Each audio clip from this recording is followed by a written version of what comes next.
Okay, good afternoon, everyone. Thank Good you afternoon. for attending this roundtable discussion that we have here. My name is Kaushik Bose. I am part of the Deloitte India consulting team. I come from an operations background, just lead consulting in the CX space now, with special focus on digital contact centers and conversational AI as a technology that is being very fastly adopted.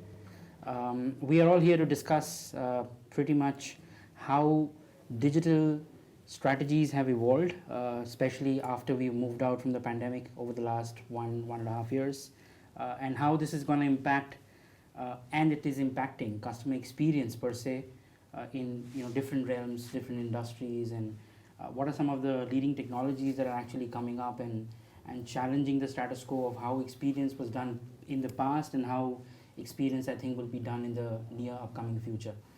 So having said that, I guess we can kickstart the conversation, but before that, for all of our viewers, if we can just have a quick round of introductions from all of you, and then we can straight away dive into the conversations. I'll start from your side. Okay, hi, I'm Ajay Nambiar. I'm currently with a real estate developer in the NCR region. Spent my career across, 3 decades across hospitality, tech startups, and now real estate. And happy to be here. Thanks, Kaushik. Thank you, Ajay. Hey, hi, I'm Arvind.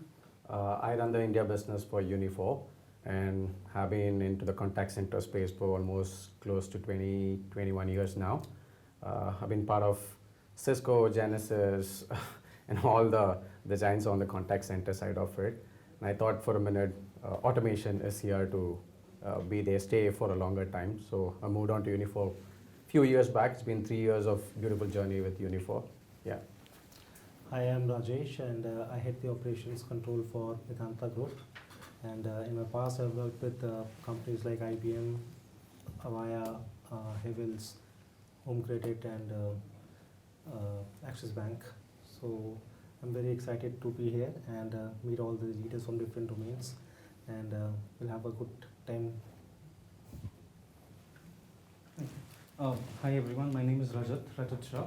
I have 15 years sort of an experience in the contact center industry. I've worked with a company called Barclays Bank for close to around 13 years. That was my first job. I was there for 13 years. Then moved to OLX Autos. I've been there for 3 years almost, and I head their training, quality and complaints to make sure that we're able to give the right customer experience. Happy to be here and interested to be a part of the conversation. Hi everyone, my name is Anand Verma. I started my career with ITC. This was my first job, stayed there for 7 years across multiple projects. Thereafter I have been in a tech startup space. Currently I am leading the sales for Adda 24/7, which is one of the government job exam prep company. Hi everyone, my name is Shantanu Pudesia. I am the head operations with Sun Life. We are a Canadian company into insurance and investments. I've been working for about 28 odd years with across different industries, different verticals, right from pharmaceutical and healthcare to the e-commerce industry to, of course, the IT, IDES space. Worked with organizations like GE, Dell, and in pharmaceuticals and healthcare with companies like Eli Lilly and Baxter. Happy to be here. I'm sure it's going to be a good, interesting session. So looking forward to an interactive session with everyone. Thank you. Great. Hello, my name is Madhur Pauja and I come from BlueSmart. I lead customer experience and support for BlueSmart, and BlueSmart is an all-electric cab company here in Delhi NCR, and we have very recently launched in Bangalore also. So happy to be here and looking forward to meeting new people around from different domains and different industry, and jamming on the same topic, that how conversational AI will impact in next 5 years from now. Okay, great. Thank you so much, everyone, for those brief introductions. Good representation from all across the industries, I guess. We have mobility, we have insurance, we have real estate. We have one of the leading OEM providers here for technology which supports customer experience. So I'm looking forward to have a very good and insightful discussion. We are all coming out of the pandemic. We all have been there and done that, is what I can say. But probably we can kickstart the conversation, and Madhur, you can go first. How do you think customer experience has changed post the pandemic, and what kind of priorities do you see changing in your own organization maybe with respect to how things are post-pandemic? Yeah. So Kaushik, thank you for asking me this. At Blue Smart is a very responsible mobility platform. Having said that, being new into the market and understanding what customer actually needs. So we initially also have started it with our vision that we need to disrupt the market where there was a duopoly existing already. So I thought of what exactly are the woes and the problem statement that a customer is facing before the pandemic also. Like there were the problems that customer were facing were with the reliability, with the cancellation, and with the surge pricing being shooting up over the time. So these are the things that people were facing, and that is the solution that we came up with. Then cut to pandemic, and then we thought of what exactly we can do, since because our ecosystem that we had was being controlled by us and is still being controlled by us. So we see that people have started becoming a little more conscious about their travel needs. And then, like when before that, we were discussing about work from home being a new normal. So people have we always used to be in a space where we ask customers to schedule the ride because we had certain things to take care of before sending up any ride to the customer, because we see that we do not cancel on any ride. So we need to know the SOC of the state of charge of the cab, and then further we had to look at how exactly everything would go on. So we now have understood that, so according to the feedbacks that we used to get, and according to the overall general public reviews that we used to gather from the different domains, different channels, etc. So we kind of realized that we also need to come to the point where customers should feel safe riding with Blue Smart, riding in a Blue Smart cab. So we started sanitizing all the cabs, and then masks were being put up as a mandatory thing for the riders and the drivers both, and we used to check the driver temperature. That is, of course, the competition can never do, because we certainly have the overall ecosystem in our control. So we see that we can check the temperature control, we can have our driver partners getting they were vaccinated by us, and we kind of took all the precautions that we can and tried to deliver the best kind of a customer experience and customer service that we were being able to do, and people have really loved us for that. Lovely, lovely. Shantanu, I think the insurance sector would have definitely been stormed by the impact of the pandemic while we were in the pandemic, and even when we are trying to come out of it and get to normal. So how do you think in the industry, in the insurance domain has really adapted to that, and what kind of changes are you seeing evolving in your area? Sure. So I think insurance as an industry, if you look at the BFSI segment, I think a lot of the banking sectors were already fairly evolved in terms of technology and in terms of a lot of stuff. Insurance was slightly lagging behind. I think what happened is a lot of focus on things like online onboarding of clients for new policies. That came in place where it was paperless, went into that domain. A huge focus on things like straight-through processing. So, if someone goes and files a claim, does a human intervention, is that required? Is it not? Try and eliminate certain of those aspects and see if it can be so that with a straight-through processing, things like faster resolution of queries, claims, all of that stuff happening. So it led to a huge spurt in the client experience, right? So I think that was a journey.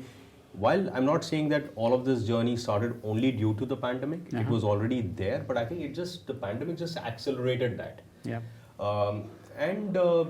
Today when we look at it, we're looking at digital journeys, we're looking at entire client end. What is the end-to-end? What is the client journey, right? Right from the time you reach out to the client for the first time to how do you manage that entire relationship over a period of time. To how do you, if there's a claim resolution. So at all places, what is an intervention of technology? There are a lot of places where you can there's a new technologies which comes in, but I think the overall thought process around first laying the business architecture and then overlaying the technology architecture on top of that, the tech architecture, all of these aligned to a great client experience is a focus which is coming. Great. And speaking of technology, since we are on that topic, I think we've seen a lot of traction in the adoption of conversational AI as a leading technology, especially use cases of that in the customer experience industries. So maybe Arvindan, you can tell me something about how you see conversational AI impacting the customer service industries, and what are some of the leading trends that you probably see in the adoption of the technology, say maybe in the next 5 years or so. Yeah, sure. So, conversational AI is here to stay. I mean, there has been a great shift on the adoption side of things. We all have been talking about it, right? So, when it started, I mean, what it was prior to the pandemic and what it is today, there's a big shift on the adoption side of things. Whether it is, I mean, we have deployed it for a lot of customers now, including those on the customer service, wherever it is like the driver onboarding, the driver partner which you talked about, or what we are trying to do with Rapido today on their partner onboarding piece of it, or whether it is on the insurance side of it. Insurance, again, we are into renewals, we are into outbound sales, we are into the tele-verification piece of it. All these which used to be only on the agent communication side of it has become a bot communication today. The point is not like there is no need for a human intelligence as such. Human intelligence is absolutely required. Any conversational AI for that matter will not be able to do it 100%. If we are looking at automation doing 100% of self-service, no, that's not what the automation is here for. The automation is here to take mundane activities or those which is in between an IVR and an agent. It stands anywhere between your typical DTM of IVR and your agent communication. That's where automation is here to stay. From an adoption point of view, as I told earlier, it has been a big shift, really big shift. People are ready to be okay to be self-served. They don't want to speak mandatorily to an agent. Rather, they're okay if as long as they are getting serviced on that side of things, right? That's one piece of it. So when it comes to conversational AI, the perception is always that, hey, this is a voice bot solution, whatever it is. I mean, it's a bot. The common terminology on AI is AI. And then there is a bot around it. When it comes to bot, again, there is a chat bot, there is a voice bot. Again, it stops there, right?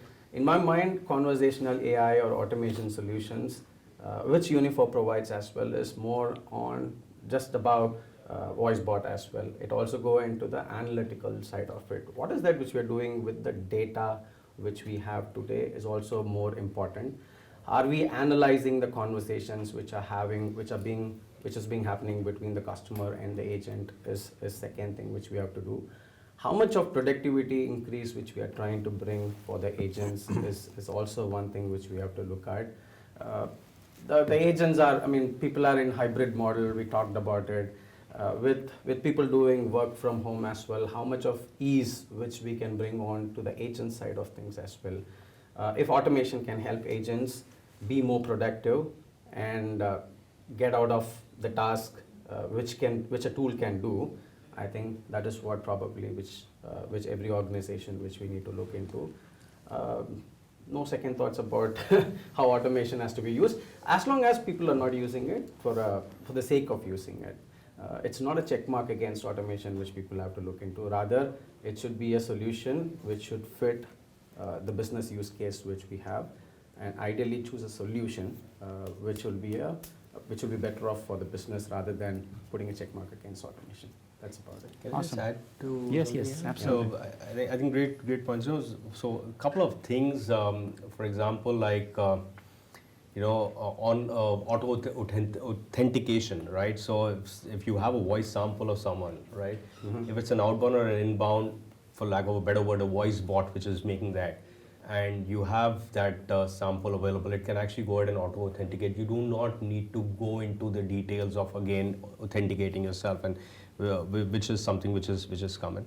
Also, the analytics which you spoke about, I think that's a great point, because using different things like NLP or some of those pieces, right? Going ahead and analyzing even a lot of now in conversational AI, a lot of the tone, tenor of a person who's on the other side, that also gets analyzed, and it can also throw up that is it potentially a customer who's not satisfied about something? Awesome. Does something need to be done about it proactively? And also it can also lead to something like a predictive modeling where you go ahead and say that, you know what, out of these so many clients who've called in, where is it that you see a potential risk? Do you want to go ahead and proactively do something about it? I think that's the other thing which is taking shape in a very, very big way now. It does. The NLP models itself have changed drastically from what it was a decade ago and what it is today. We are there in existence for almost 15 years now, but the shift on the NLP side of things have come very recently, I would say. It is typically a natural language processing. It was not NLP so-called before, but it is today, Yes. with all regional languages as well possible Yes. into that. And Uni4 being into this, we have our own ASR engines, automatic speech recognition engines. We have made sure that we are keeping the TTS, the text to speech, as a best of breed, which is like customer can choose a Microsoft or an AWS piece of it, anything what they want, or a Google on the TTS side of it. What you have seen best is the Microsoft being closer to the human voice side of things. That's one. And hyper-personalization has always been a talk of town. No? I mean, that's becoming mandate, that's becoming evident with the voice bot solutions. Voice bot becoming available. The availability of the contact center as well. All the business cannot make a contact center being available 24/7. So when there is a necessity for a customer to reach out of the contact center timings, it is always a bot who picks up, who is closer to. If not, it is not solving the entirety of the problem. There's always a callback request which can be made, or if it is a transfer to the lean agent who is available already there, can be done by the voice bot as such. I mean, a contextual transfer which can be done. That's one piece. And the third one, again, is on to how well the data is being consumed today.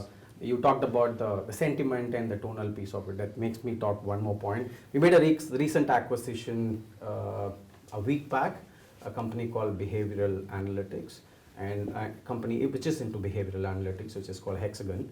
And what they primarily do is into the sentiment, emotion, and tonal analytics side of it. That gets embedded onto it.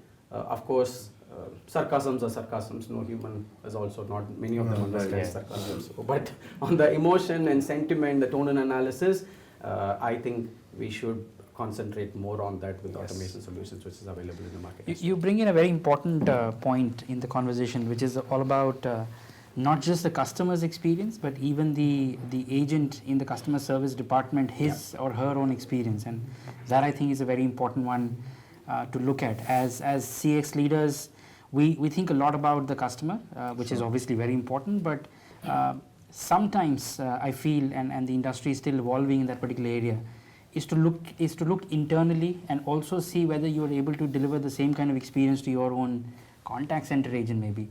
And that's an area where I think conversational AI can also participate and do a lot in terms of improving how your own agent's experience is.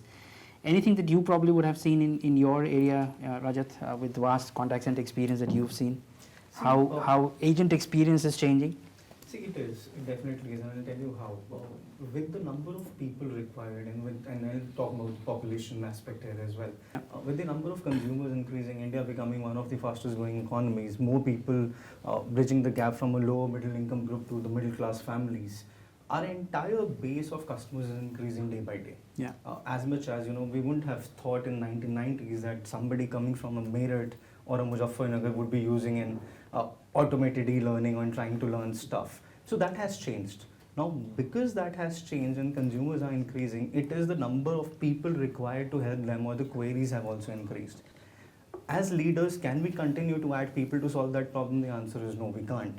There is a limit to it. You can't have 20,000 people sitting and handling calls for over 50 lakh calls which are coming in on a day-on-day basis. Is where conversational AI plays a very important role. Okay. Because if conversational AIs are able to filter out, let's say, 50% of the queries, help a customer then and there, and the remaining 50% reaches an agent now clearly understands what my job role is. An agent clearly knows, okay, these are the 5 or 10. When I'll take an example of a bank. As an agent, if I know that the queries which are coming to me are related to disputes, related to fraud. My mindset is like that, and I can be trained accordingly to handle those queries. I am no longer handling a balance query. I am no longer handling a can you make a payment for me query, and that gets solved. This agent also is now well equipped to know what is it that I have to handle. The system training can be more effective.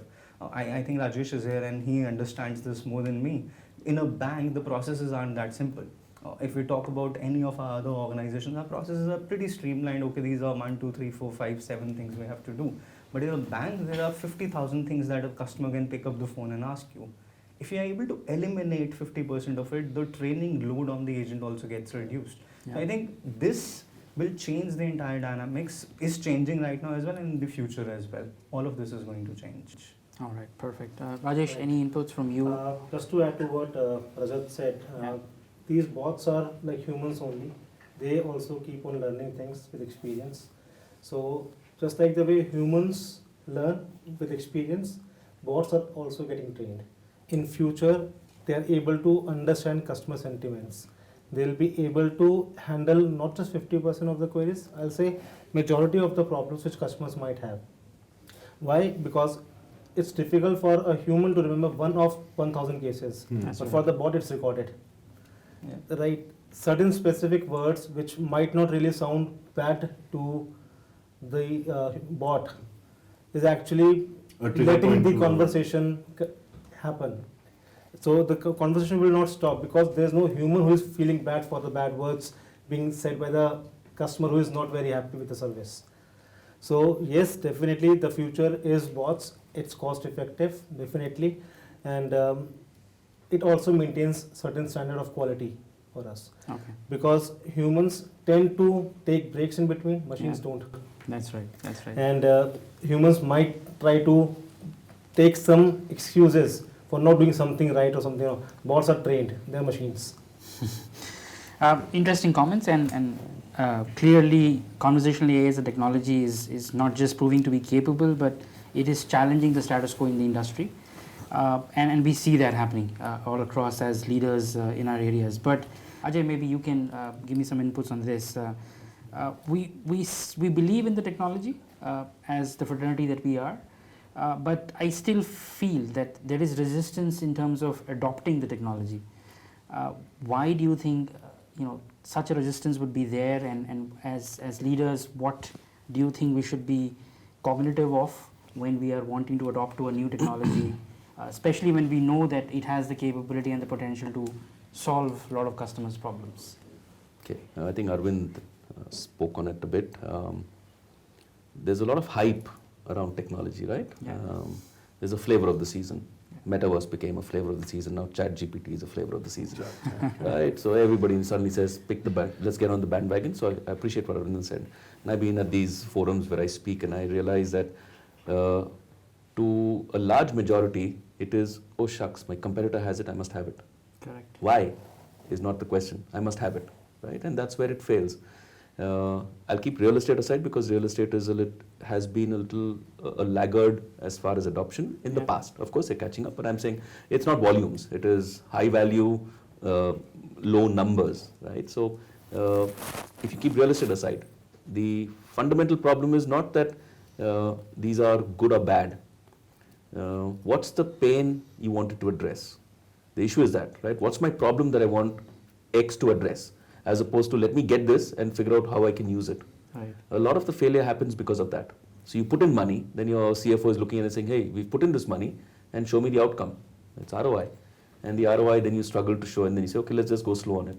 So it's not about, I think, let's look at it from both sides. One is the consumer side. We spoke a lot about the pandemic and the effects of that. I think people have lower thresholds today. They want everything on demand,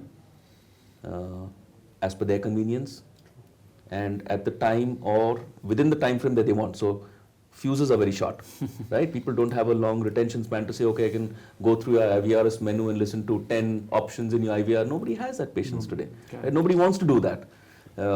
They don't mind using the technology if you can just sort the problem out and just get it done with and move on. Right. And I like the point that you raised. I think now look at it from the call center or whoever is on the other side. conversational AI, etc., it affords you consistency, right? Standardization and consistency. So you don't have to, you do it, train it, and it just will robotic respond. The second is the training. So if it's 50%, as you rightly said, that 50%, the balance 50% which came out as, okay, could not be answered, can be retrained, then it goes to 60. So then your delta keeps improving, and you say, all right, now take care of that. Your question on the agent side of it. For the agent, it is the monotony of the same query repeatedly, there's no value. But then you're actually upskilling the agents to handle queries which are out of the ordinary. Right. They themselves get skilled in doing that. So I think the problem with the technology is not the technology itself, but why do you want it? The fundamental question is, okay, I have a problem. Can technology address it? Great. If it can't, that's fine. But if it can, I think then the adoption is much easier. So it's not that people don't want to use it. The skepticism more is the herd mentality of I should be in that space. I have to be visible. So that's more a PR exercise that, we've adopted metaverse. I mean, for what purpose? Right? And I'm not saying we are not affected by it. We also have these conversations saying, hey, you know what, do we have an avatar? For what purpose? I mean, what would that guy who's coming to buy a building want an avatar for? Correct. So what we have figured out now is, and I'll take real estate as an example. I mean, it's small. You're buying a house. You're sitting in the US, and your family member, because this is I think one of the rarest, very few emotional purchases. Okay. The rest of it is you buy a car, you change it in 3 years. A house is not just you, your family, your parents, your kids. Everybody's involved in the decision because it's a large proportion of your income that goes into investment. Correct. So if you're sitting anywhere abroad, can I actually get to see construction happening at site? Now that to me is very stupidly simple. That can be done. Do you want to see, you've made this payment, do you want to see what's happening to your house? I would love that. Their tech can help. Correct. You have live cams that are at site to show you what's happening. Excellent. You want to know, where's your apartment in a virtual world, so you mix it with virtual and AR, and you can show it to them. I think that's great. So contextually, it can be used in specific areas. Sky's really the limit. Now, in fact, take your example of how this conversation, I used it once. I was booking a ticket for my daughter, and I called kiwi.com. I never heard of this airline. Something on kiwi.com to book an airline ticket. So they gave you a reference number saying this is your reference number for your ticket. And I called the IVR. And honestly, for a guy who's worked so long in a service environment, to hear the IVR saying, hey, you can either type in your number or just speak it out. Now I'm in India, and I'm assuming kiwi.com is based out of New Zealand. I'm assuming, maybe it is not. Yeah. And they understood my dialect. So I just said my number is 1, 2, 3, 4, 5, 6, 7. And it says, thank you, Mr. Nambiar. I was like, wow, this is nice. Yeah. And that to me is so nice that I didn't have to go through the mundane task of pressing a button. I just spoke it out, and that's great. They were able to pick it up, give me a status update. Simple, but very effective. Yeah. Correct. And just to add to what you said, I think on the technology part, one thing which becomes very, very important is not just adopting the latest technology, but how does it fit into the overall scheme of your thing, right, for the future? If you can get the greatest of technology at one place, but if the upstream or downstream, if there's a problem, you will face a bigger problem by just adopting the technology and not seeing how the entire ecosystem works. So that's where, the importance of laying down, when I spoke about the business architecture and the tech architecture on top of that, becomes so important, because then you see a holistic feature. Then you will not get into band-aid fixes. What you will be doing are more systemic fixes to solve a larger problem than just solving only one part of the segment with maybe the latest technology. Yeah. So that is the other thing which becomes very, very important when you're looking at what is the kind of technology that you want to adopt. Correct. And I think, very rightly said, to your example, Ajay, where you mentioned your scenario that you had with kiwi.com. We don't realize as customers, but voice is here to stay. Yes. Yeah. I don't think we will really move on to, a non-voice kind of an environment, at least in the near 5 to 7 years. Yeah. And we don't realize this, but we actually use voice even, in a normal routine life as well. Yes.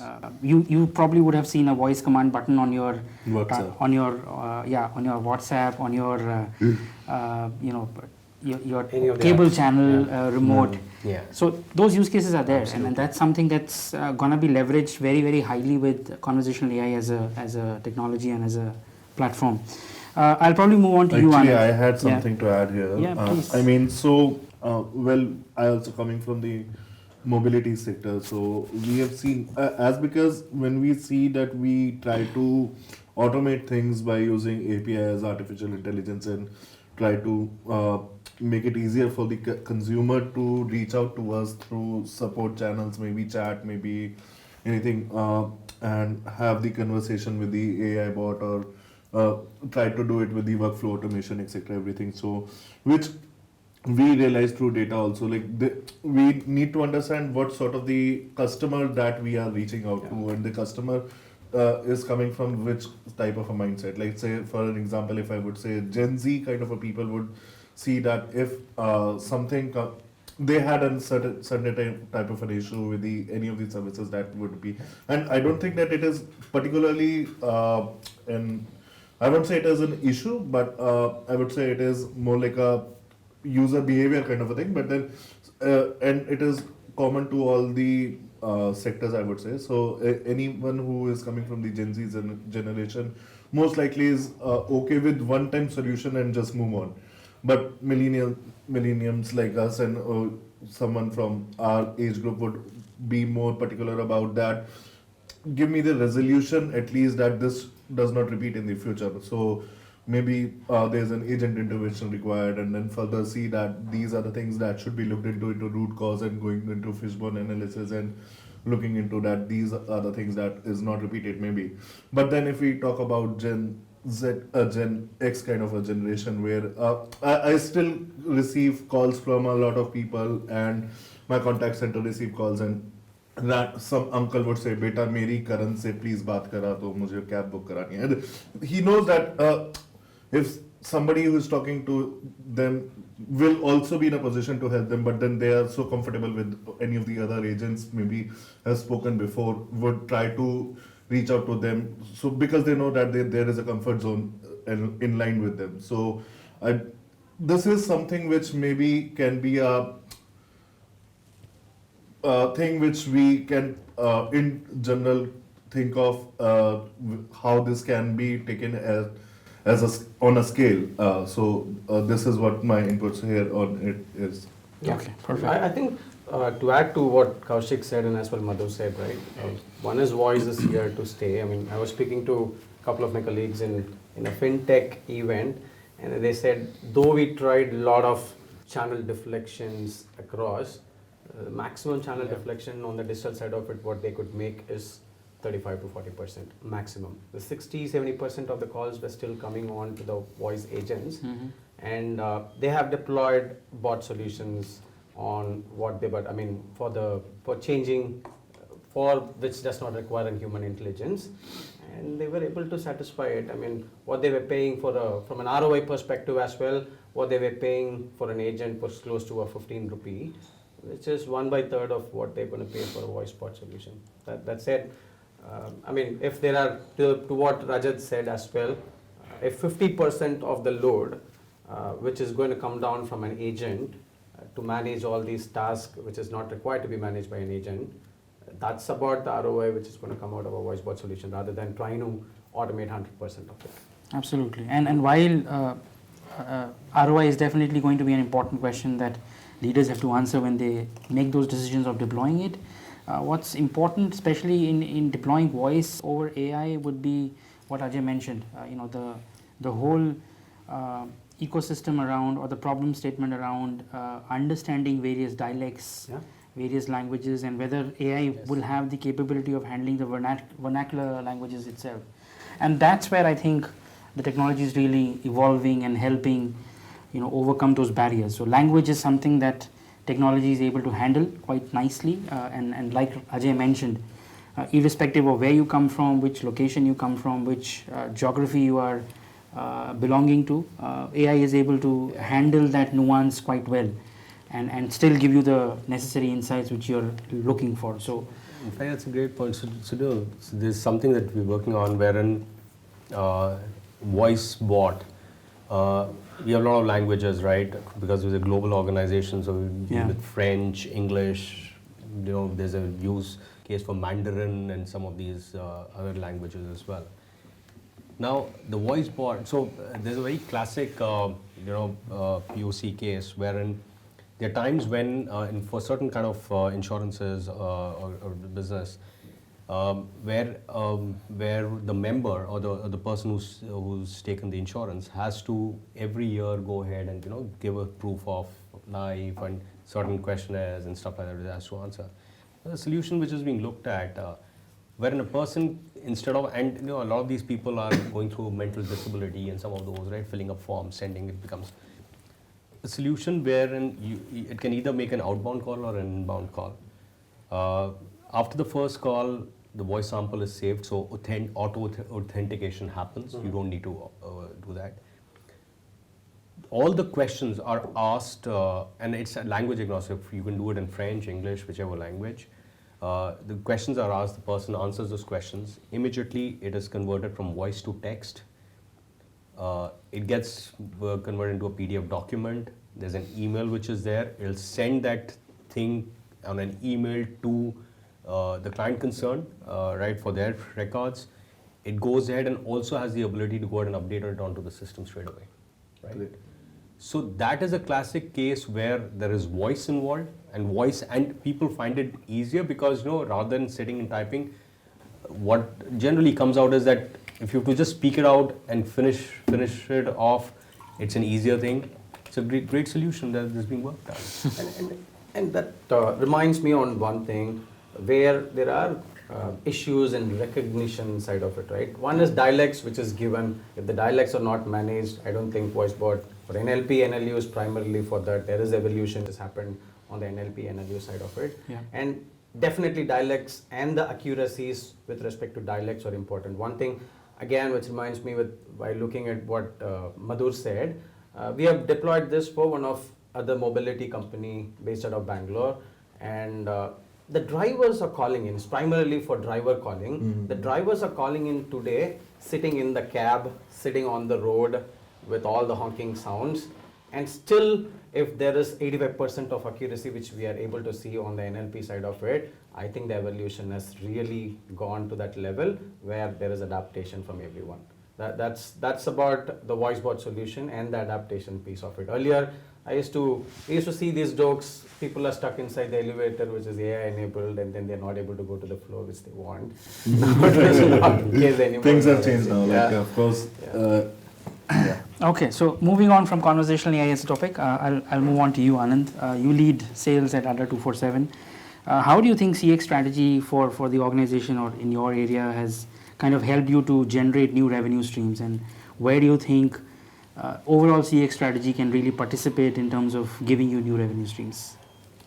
I think before I talk about revenue, I think salespeople always want revenue, but I think most important is to understand the customer first. Yes. We're talking about transforming the customer experience. Right. So the first thing is like what customer wants. I think Ajay touched upon a point that you want things, that there is a haste from a customer in wanting things delivered on a timeline. So yes, I think couple of things which have changed from pandemic is definitely the instant nature of delivery. People want things instantaneous as compared to what maybe we were, as a customer, we were like okay with. But now everything has to be instant. Another thing which we saw is everything has to be available 24/7. So at a 24/7 as a name, I think also came from the fact that learning happens online and different students have different needs, and it happens 24/7 from our side as well in terms of delivery. So people want 24/7 now services or even delivery. Third thing, if you see, is that adoption of technology has undergone a massive change, I think post-pandemic.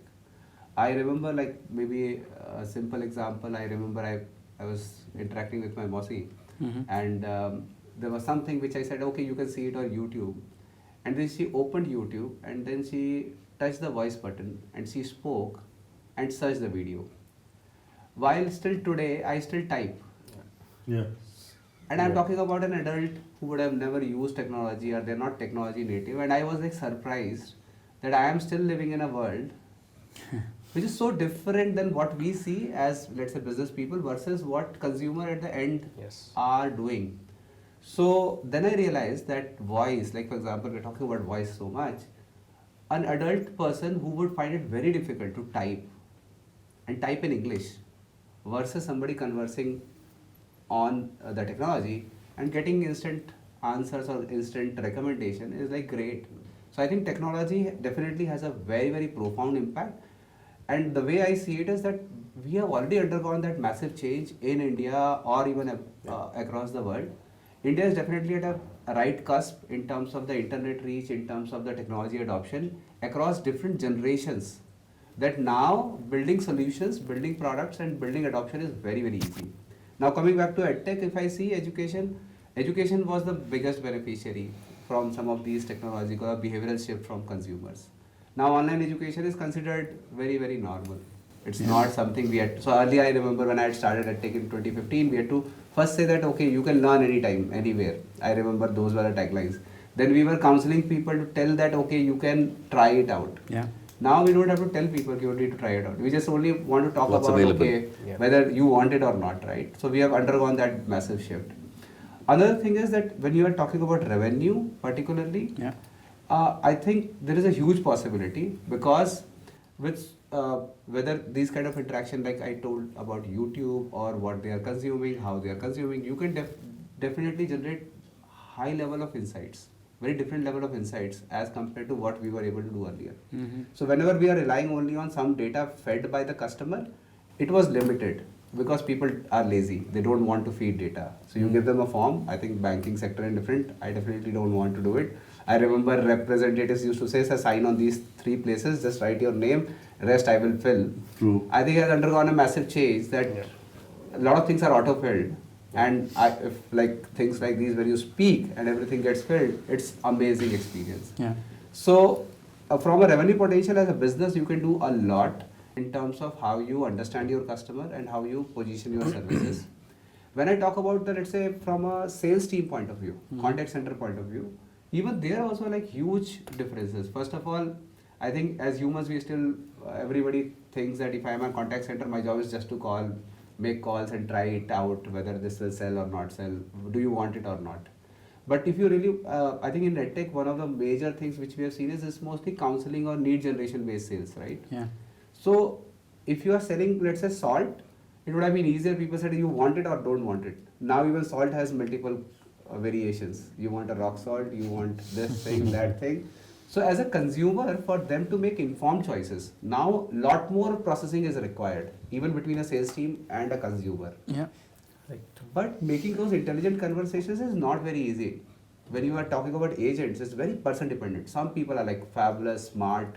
They will be able to do, they will check your Facebook profile even before talking to you, or they will check your LinkedIn profile even when they are doing a B2B conversation, and they make very contextual conversation. But not everybody does that. Yeah. So I think to enable them, technology is going to play a very, very different role in terms of enabling sales, how you approach your customers. Now since, like you said, technologies come and go, ChatGPT is order of the day, people talk about it. Good thing is at least some of these hypes actually help people bring attention. I still remember like last month, our training team even conducted simple training about how to use ChatGPT to get answers to basic customer questions. You are not giving a conversational AI to the customer, but you are giving it to your agents who are sitting and they have to attend calls. Customer can ask you any call, and not everybody is equipped to handle those calls. So what we simply did was, okay, you can ask a bot your questions, and while you are speaking, you can definitely respond better. So at least your efficiency and there will be a little transformation in how you respond to the customers. Absolutely. So, and we are a content-led company, a tech company. So a lot of content has to be produced. Yeah. So earlier you will research a lot. Now it's very easy. You want to make a video, you just there are like videos available on YouTube. You can simply go say, you put the topic and you say what is the lesson plan. You take the lesson plan, you put the question again onto the AI and say what should be told, and then you just put it into another tool where you just put that entire script and it will generate a video with a voiceover, and then you can do a voiceover of your own and then move ahead. So I think the efficiency of our running businesses is going to be tremendously impacted by adoption of these kind of technologies. And if I look at, let's say, maybe a few years from now, some of the things which looks very, let's say, aspirational will become order of the day, and we'll be talking about better things to move ahead. Correct, correct. Shantanu, anything which you probably have seen where the change in the strategy in your organization has really helped you in terms of maybe coming up with something new in terms of revenue streams, revenue volumes? See, I'll just not limit it to my organization, but as an industry, what I can say is that when analytics is overlaid on a conversational solution, it tends to generate certain leads for sales, right? You can use that for upselling, cross-selling, and some of those pieces as well. It does help. And also, I'll give you a very simple example, and it's a lot of times outbound calls happen, right? Some of these now you're getting into automated, dialers and outbound calls which are happening. Now, a lot of times they go unanswered or the person's busy. You're getting into a stage where the bot will have the capability to go ahead and search or take a search on the social media platforms to actually see what is the time when you're posting stuff. What it generally, and if there's a pattern, it'll go ahead and detect that possibly this is the time of the day when the person is generally available. So make a call at a point of time that a person is available to answer the call. It's getting to that stage now, right? And that's a very classic example where your strike rate of the outbound call is going up. You're having a more, I would say, personalized conversation thereafter with the client concerned. And the outcomes in terms of an upsell, cross-sell, the propensity of that is much higher than what it used to be at a point of time. Right. I just have Absolutely. have a contrarian view to on that. Shantanu as a user. I've got, fortunately, Apple discovered a method where block all calls from unrecognized numbers. I do that. I think there's just so much of noise. I mean, your privacy is invaded all the time. How do I do my job yet not invade your privacy? So to me, and I'm telling you, I'm sure all of us get these recorded voice bots that call out saying, there's something. The minute I hear the tonality of that, I disconnect the call. I have no idea where it comes from. So to me, you look at ads, and why was Vodafone so successful in, I don't know I forget the name of that. First was a dog, and the second was that character that they created, Zuzu. Right? Zuzu. It just broke through the clutter. Yeah. So if you ask me, I think we are reaching that point very quickly. And I'm not talking about, as you said, the youngsters who will not pick up the call. They don't return calls because they're happy. I will do it when I want to. It's if you can find that balance, that am I able to, at the time that is convenient. The intelligence is to do it when, okay, I want to, as opposed to, I want you to see it. Because when I want you to see it, nobody's going to do it, right? Typical, as you would understand, with ads, etc. today, the clutter is just so much. My dad, he actually, and I find that amazing, he's now shifted to OTT. Earlier he was very happy with his Tata Sky, and he would sit, and the minute an ad would come in between, which is every 30 seconds, he would put off the volume, then wait for the show to start again, put on the volume, and he would do that throughout. And I'm saying, Dad, why do you do that? He says, these ads are irritating. So he's not, maybe he's not the right TG, but the issue is really today is the intelligent part of doing it, when it's not as much that I can get an 8 out of 10 successful calls, but 4 out of them converted is more important than the 8 out of 10 to me would be.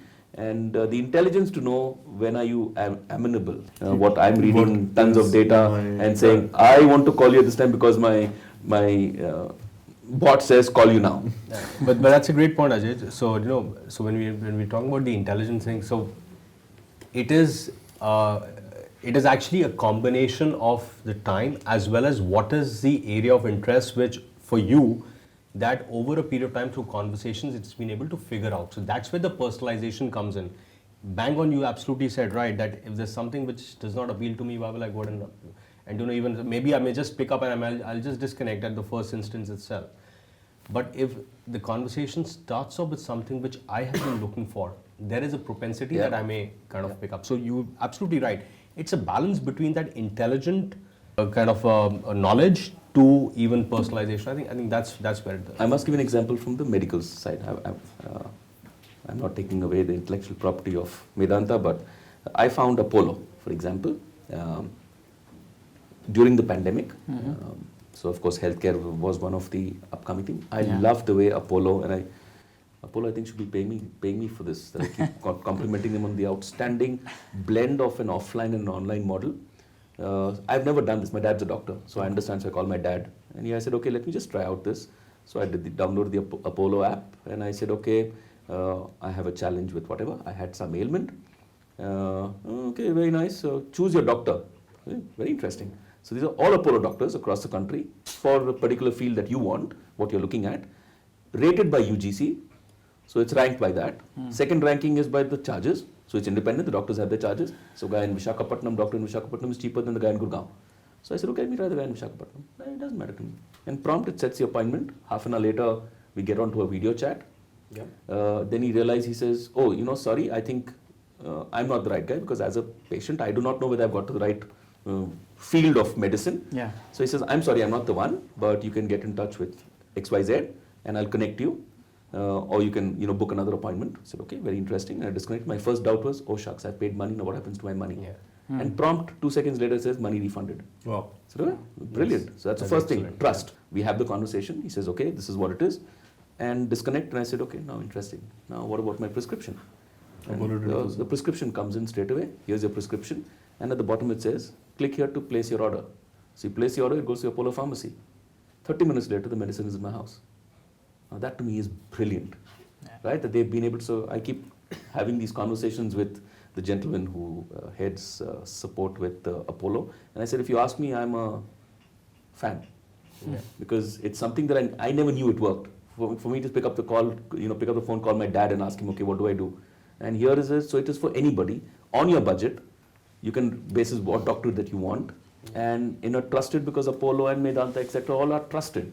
Right? To be able to bring that into virtual environment, that to me works anytime. Yes. Because that's on my demand, and so to me a model like that online, outstanding. Great. And that's basically how efficiently technology is being used to solve the customer's problem. How do you see operational efficiency in your area, Rajesh, where it's being used to maximize the overall output and minimizing the human touch points? How do you see that shaping up? Maybe any business, see, the end goal is to increase the revenue, and revenue can be increased by increasing the productivity or the output, as you said. So if I'm into a production center, what is the output? How many units am I producing? If I'm into, let's say, education, how many courses am I able to sell? Yeah.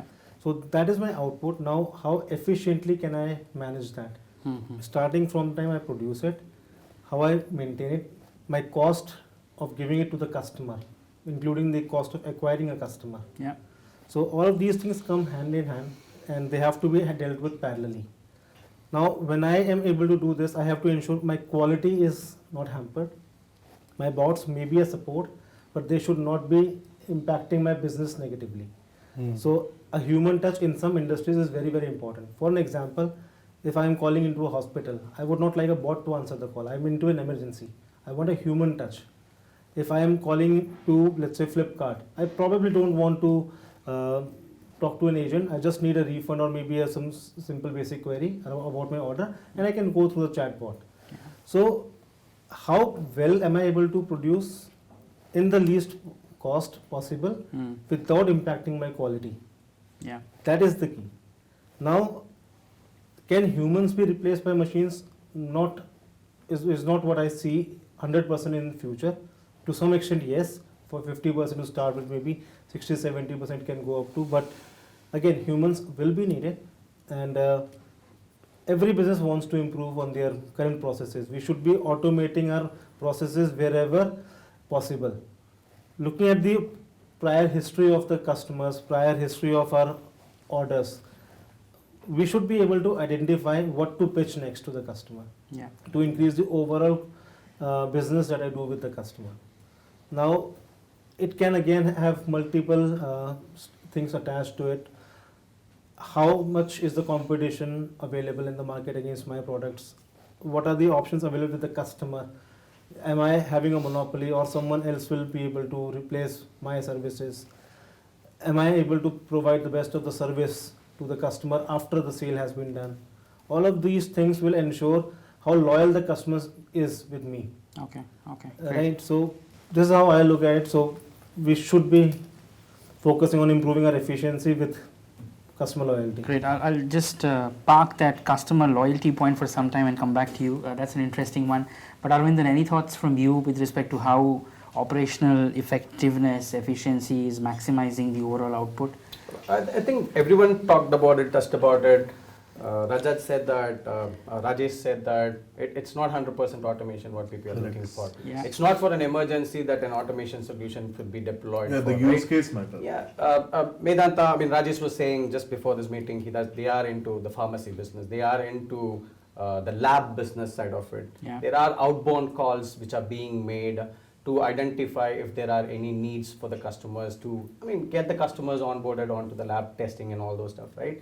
Need not necessarily be done. Like Ajay said, if it depends on, it's in between where what Shantanu said and Ajay said. It's not the time of the day when you want to call or when we want to receive the calls.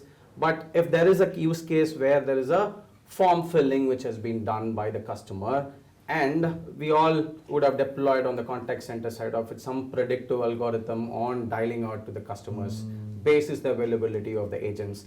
No more the case. What we have solved using automations is all on the delay or the decay of the leads rather. Yeah. Instead of calling when the agent is available, it is more when the customers are ready to take the calls as well. Say he might have done a form filling, and if he or she is going to get the call after 2 days of form filling, I don't think customers are going to be interested either way on the other side of it, right?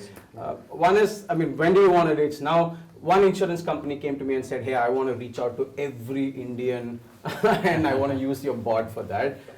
So it's okay, but they have to deploy thousands and thousands of agents if they have a lead. They have a lead of 2 crore, which they have. It's open source leads which they have got. They don't want to deploy agents for dialing out these open source leads.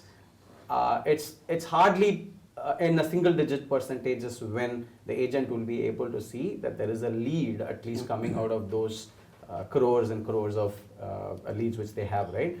So that's where they have deployed, one of the insurance companies have deployed automated voice bot solutions, wherein it calls, it understands if there is a lead, all it needs to identify is, hey, out of this lakhs and lakhs of calls which I'm making, if there is an interest levels basis 1 or 2 questions which I'm asking, all I'm doing is not trying to sell using the bot solution, immediately transferring it with the context to the customer, to the agent, so that there is a sale made there using this lead. Today, they don't use those 2 crore database. They were not able to use it because of whatever operations which they are supporting today. They are not able to use this. These are dead leads for them. Some sale happening, even if it was 3.5% to be precise, which we could bring out of that dead leads which they had, which is being converted into a sale actually, which is a very big number particularly for a health insurance company. And coming back to the topic which we had as well on the ROI side of it, right?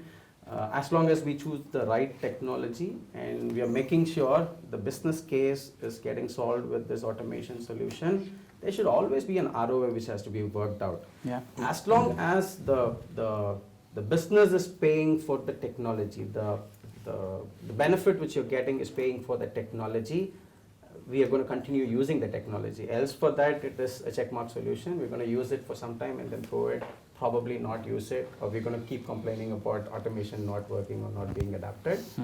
Particularly on form filling and all those stuffs which we talked about, right? If there are proper nouns, there is still a challenge. The 90% accuracy which we are talking about is also because the 10% goes back to the proper nouns. Let's take an example of an insurance again, which is like someone calling in for a claim registration. They're going to say, hey, when I say proper noun, it's names where it is infinite number of combinations which is there. Yeah. The second thing is what happened during an accident, where it happened. It's all infinite set of things which has to be done. Earlier, when we were talking 2 years back, there was no solution for that. Everyone failed on it. Every bot solution failed on it. There are a lot of bots companies today. What they do is there is a form filling or a visual IVR is what we call it, that comes on top of the voice bot. Think of a scenario wherein voice bot calls you and then or you calling in, and then voice bot attends to it, and then they say, hey, I'm sending you a link. Click on that link, fill in these 4 things alone by, you enter it, a description of an accident or whatever it is, but I will stay on the call.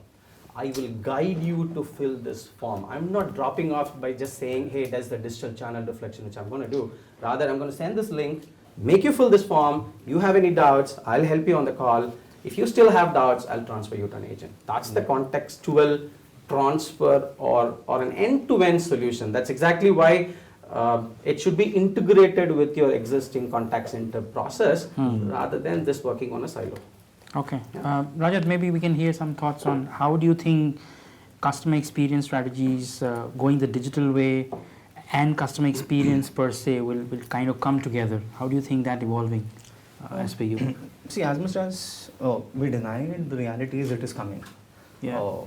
We can say that, okay, there's going to be a combination of people and the technology that has to work. It is coming our way, and the speed is super fast. It's coming at a bullet train speed. And I'll come to what Anand mentioned about ChatGPT. The product was launched in November. Nobody had a clue how it works. It has threatened Google to get into an action mode, and they have shot themselves in the foot by launching brand, which made them lose $100 billion of their market value.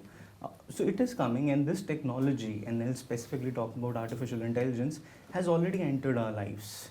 It is there, as much as we deny it, and maybe, when we train people, we always talk about subconscious learning as well, when you don't realize but you've learned something. And I'll give you a couple of examples here. If you go to a Bombay airport and you have to check in, there's a bot moving around. All of us are used to going to a counter saying, hey, I have a flight, can you do this? There are bots who are actually moving around the Bangalore airport. If you just go to that bot and you say, hey, I want to quickly check in, the bot helps you, give you a check-in slip and says, hey, please, your flight is ready, and you can just go if you don't have the luggage. It is there. And these are the sort of examples that are actually changing how we operate. Now, this always has a positive impact on the customer. I think all of us have been to a specific airport that I'm talking about. All of us know how tough it is to get out of that airport. And if technology is helping me solve that problem, the answer is why not? Yeah. And at the end of it, it is the consumers who are benefiting out of this entire propositions. Like he mentioned, if there is a combination and I'm able to solve a lot of things wherein I don't need a human intervention, it will help me solve the problem, and the customer will go back really happy. Yeah. If there is somebody who understands that, hey, I want to go ahead, and I'll take an example of the healthcare as well that Mr. Ajay mentioned. He loved Apollo app, and I think that's the clear example of how it is actually entering our lives. With the entire bit, when we are able to help these customers like this, our NPS scores are going to increase automatically. Yeah. Tomorrow, if any NPS score, even if Ajay tomorrow in the future has a bad experience with Apollo, and there's an NPS survey that comes to his, chances are he'll not still give it a 4. He'll say, maybe this was a one-off case, I need to give it an 8 or a 9. So it has a positive impact on the customers because their problems are getting solved quickly. They don't have to wait. Solutions are easily available. And as Arvind mentioned, I think from a dead data of 2 crores who nobody has the time to pick up that data and call, getting out of business of a 3.5% is a huge number if you just look at the volume size of it. So the volumes are being catered to it as well. A lot of customers in our country are not even aware what they need. Yeah. And they need somebody to reach out to them and say, hey, there is a solution available for this, and we can actually solve the problem for you. And this is where the artificial intelligence or the conversational AI is helping us to do that. One of the top airlines in our country, whom I'm sure all of us have used, they had 35 use cases for the calls coming in their contact center. 2 years ago, they started with an artificial intelligence, which was a conversational AI with 1 use case. Today, out of their entire 35 use cases, 28 are managed by conversational AI. And they only have agents for the remaining 7 or 8 used cases. The rest, everything is on a conversational AI. I was chatting with the head of the customer experience there, and I asked, how has the journey been? They said initially, yes, it was tough. Our customers were not adaptive to it. They were not really happy about why we are not deploying the agents. But in the last 2 years now, everybody realizes when we are going to dial this airline for an update, we're going to use a bot and we'll get the answers pretty quickly. Yeah. So the customers' expectations have also started to evolve. One thing that we can't take away is the Gen Z coming into the picture. Yeah. these guys are more tech savvy than I ever was in my life. The sort of things that they do on the internet, we have not been used to that. For us, sometimes when we deal with artificial intelligence or the conversational AI, we still have double thoughts, like typing in and figuring out to get an answer. This generation doesn't care about that. As soon as they have a new solution available, they jump onto that and they use it. True. And I think it's important that we understand their expectations as well. If we'll continue to say that, okay, there was a historic way of doing it and we need to continue doing it in the same manner, I think we need a combination of both. We need to understand the expectations of the customers, the consumers that we have, the younger generation. At the same time, make sure there is a reason why there were certain processes put in place. If you can combine both, digital transformation can actually improve the customer experience. Wow, lovely. Any closing comments from you, Anand, on this? I think since conversational AI, whatever we talk about, we still think like English and Hindi as predominant languages. Yeah. And with our experience, like in my current business, we see that our major growth is mostly into vernacular and state level things. India being very, very diverse in terms of languages is a classic challenge. Earlier we faced how to cater because for everything you have to, like for example, if you look at internet today, all the resources available in English versus let's say other languages, there will be like sharp drop. Yeah. But now we think that with AI, you can definitely generate all those resources much faster in every language possibly. So that is one. Second thing is, I think as a end user, if they are comfortable in their own native language, they want to be serviced in their native language. And we face very difficulty in how you service them in the native language, because then you need to have the person servicing also from the same, let's say, language to do that. I think technology is definitely going to be the important determinant here in how we service those limited users, or you can look at it as limited user, or it can be a very big market.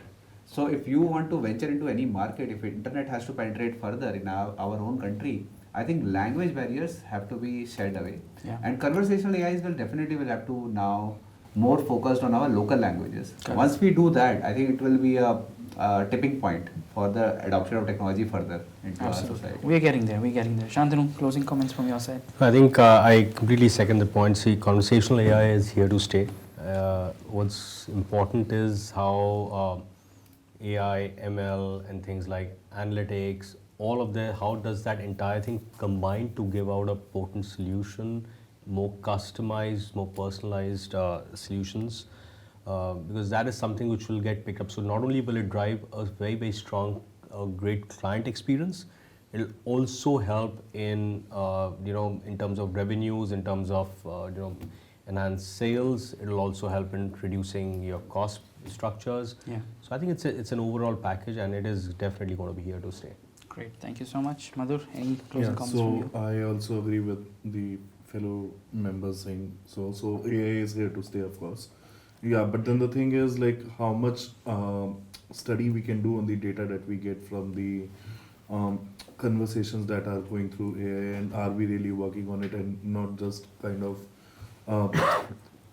totally getting dependent on the AI. Further to that, it totally depends on, of course, that how much capabilities that AI can evolve itself into further going with day by day. Of course, it is a learning process.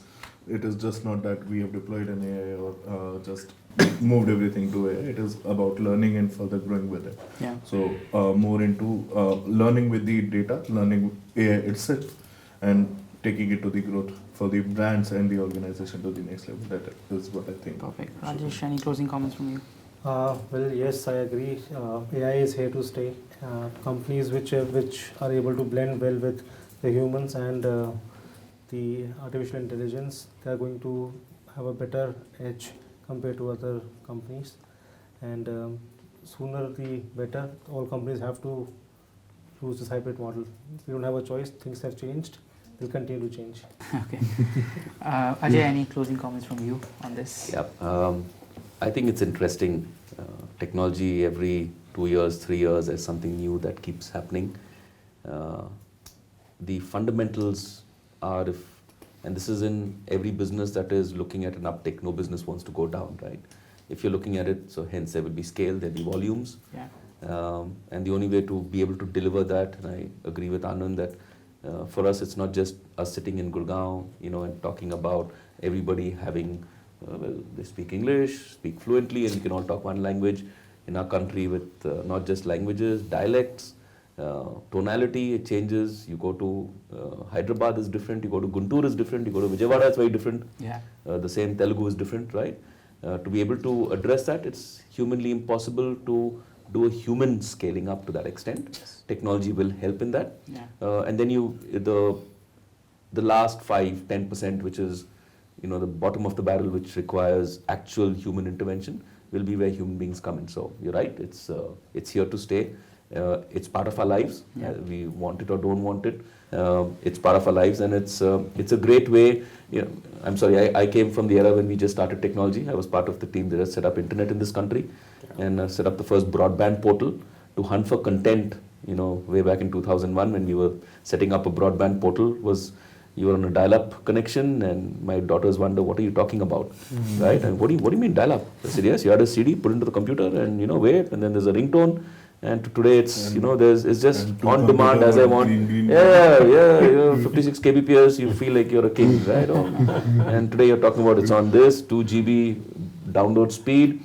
I mean that's a quantum shift, right? And to be able to consume it here. I mean, thanks to all of us being locked in home when the pandemic happened, Zomato and Swiggy were like, oh wow, food comes home from wherever you want, cuisine you want. I mean, it's just amazing. It's all convenience, on demand, when you want it. Yeah. And I think tech, from that perspective, will be all pervasive, conversational AI or in whatever form it is. Closing comments, Arvind. So I was part of Ajay's team 20 years back, setting this dial-up solutions. Kitna aska pack chahiye aapko. So yeah, from there on till here, we know how how solutions, how technology has grown leaps and bounds, right? So again, same comment as what everyone made, but sitting on the other side of the table, again, it has grown significantly. I mean, if we have deployed, there was set of people who were trying to do window shopping before in India, and then now it is more like, can I deploy it or can I not deploy it? Do I need to take this call? But now the stage has come that people have to deploy automation solutions. As I said earlier, again, the evaluation which you have to do is, am I doing it for the sake of doing it, or am I doing it because I have a business case to solve with voice bot? What people have to do is probably pick up a use case, try and deploy automation solutions, expand on the use case, and then see how it works for the other use cases as well. That's how the ROI really comes out of it. Trying to rush to get into the ROI part of it, yeah, there should be ROI. You should see an ROI within the first 1 year itself, as long as there's decent number of contact center agents. Say, for a size of 20 contact center agent, you won't be able to see an ROI out of an automation tool within the first year. Yeah, but if your contact center size is beyond 100, you should be able to see an ROI out of automation tools, whether it is voice bot, whether it is analytics or assist solutions. It will be coming in within the first 12 months. If you're not getting it, then there is something really wrong in the way we have deployed the solution or the solution which you have chosen for solving the business problem statement. Correct. As long as that is there, I think we'll all be set for the automation solutions. Great. I just recalled a statement which I heard in the English movie, and I'm not able to recall the name of the movie, but I think it was one which has Nicolas Cage in it, and it has a line which has always stayed in my mind. The line is, at the precipice we evolve. And I think that's what customer experience is all about. It is at the precipice when you are challenged as customer experience leaders and people who drive that mandate in organizations, that you think of various other means, new ways of actually dealing with stuff that can go on with. Like Ajay mentioned, when we were in the pandemic, we shamelessly would have gone ahead and used Zomatos and the Swiggies of the world. But at the same time, the offline industry, the actual hospitality industry was getting deeply impacted. Yeah. That's when they realized that this is the time that we need to evolve. The same gourmet food which you would actually walk into a hotel is something that is now available even today on apps that you can just so simply order and get in the comfort of your home. So I guess that's something that hospitality would probably not have thought had the pandemic not hit us. Was the food not available? Absolutely it was. But because we actually went into that particular scenario, they realized that this is one area where we can actually go ahead and change the way we offer the service to our customers, and that's been the mainstay of some of the hospitality brands even today. I was researching something on hospitality very recently, and I found that one of the leading brands in the world, they actually use a similar strategy where they realize that their capability of actually bringing in luxury items, which they probably were selling through the hotels premises till now, is something that they can actually offer to customers who are sitting in the comfort of their homes through their app experience. So that's been a practice that the hospitality chain actually included in their sales strategy, and now it's become a new revenue stream for them. So these are some examples which I just wanted to quote of how at the precipice the industry is evolving. 2 points that you mentioned, Rajat and Rajesh, about loyalty and how this is going to impact your NPS scores. About 18 months back, somewhere in October, November of 2021, a new net promoter score metric called earned growth rate was coined and came into existence. And that's something which is very strongly linked to the loyalty of a customer. It looks at two things, and this is obviously in a very nascent stage in the industry of how the metric is being evolved. The metric wants to be evolved because NPS as a scoring metric is very reactional and very perceptive from what the customers think about you as a brand. But what probably is now missing out is the fact that it does not really look into the financial impact or the revenue growth that it actually brings into you as an organization. And that's where probably earned growth rate as a metric will probably help you. And it looks at two things. It looks at one, your existing base of customers from the last year to this year. How much do they actually bring in from the last year to this year? So is their revenue base for them changing? You need to be looking at that as CX leaders when you're deploying these kind of technologies. Whether deploying these technologies is really helping your existing customer at least retain the revenues that he's bringing to you on the board, or is it helping you to increase that particular revenue base? And that's only for the existing customers. The other part which EGR actually does is looking at your acquisition, which is basically, we all know that a lot of money and the cost of acquisition a new customer is too high. But what EGR will look at is what amount of customers do you actually bring on board, and these are new customers which you're bringing on board, as a percentage of the customers that you're bringing by buying them through the promotional channels and the investments that you're doing. So looking at customers who are getting onboarded from your referrals, and that's where loyalty will come into picture. So if you build that loyalty in the customer's mindset with the technologies and the strategies that we are deploying, it should definitely play a very key role and help you in terms of increasing your new customers who are coming to you through your referral volumes. So I guess that's going to be a one key thing which we need to be looking at when we are looking at in terms of how these technologies and these strategies will converge into each other and help you increasing your revenue with the existing base, but also looking at how your existing customers get satisfied and then bring in more customers to you and help you in the overall realm of things. So with that, I guess thank you very much to all of you. Thank you. Thanks, this has been a very insightful discussion, and thank you very much for all your inputs and ideas, suggestions that you had given. We look forward to seeing you again. Thank you very much. Thank Thank you. you. you.